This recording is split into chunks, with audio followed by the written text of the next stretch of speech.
for just a moment, I don't want you to be a Democrat. I don't want you to be a Republican. I want you to be a freaking human being. And I want you to think this through with me.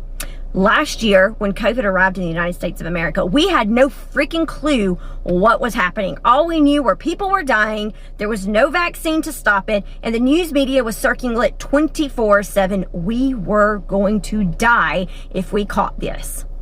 And do you want to know what healthcare workers and doctors did? They threw themselves in the middle of it and landed on the grenade.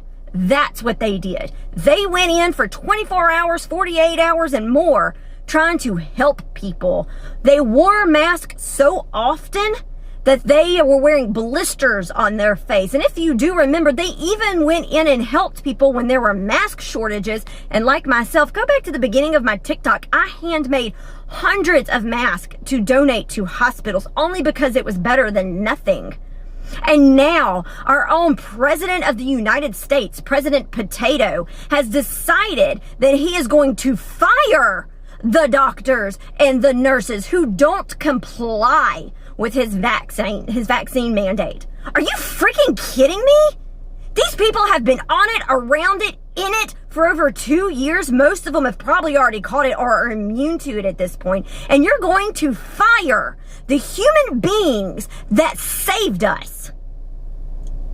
How does that make sense to you? And let's just add insult to injury, why don't we, President Houseplant? You are not only firing these people, you're basically telling me either get the shot or leave, and most are walking out. Ask New York City how that's working out for you.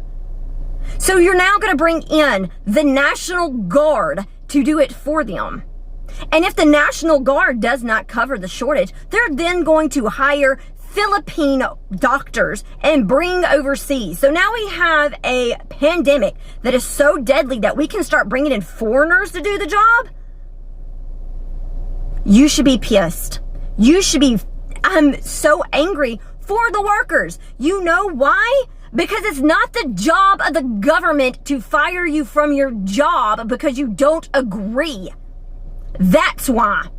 And let me tell you, if you are a nurse and if you are a doctor and you said a big you and walked out because you're not there to be controlled by the government, you've spent your whole life preparing to save lives and now they're telling you you're not good enough, I'm going to tell you something that maybe you haven't heard. I'm proud of you. Good for you. Baby, you will land on your feet because you can move anywhere and there's going to be a place that wants you. I want you. Keep fighting. And I'm going to stand with you. So if you stand with the health workers that are giving a big FU to the government, give them a like and leave them a comment. Not for me, but for them.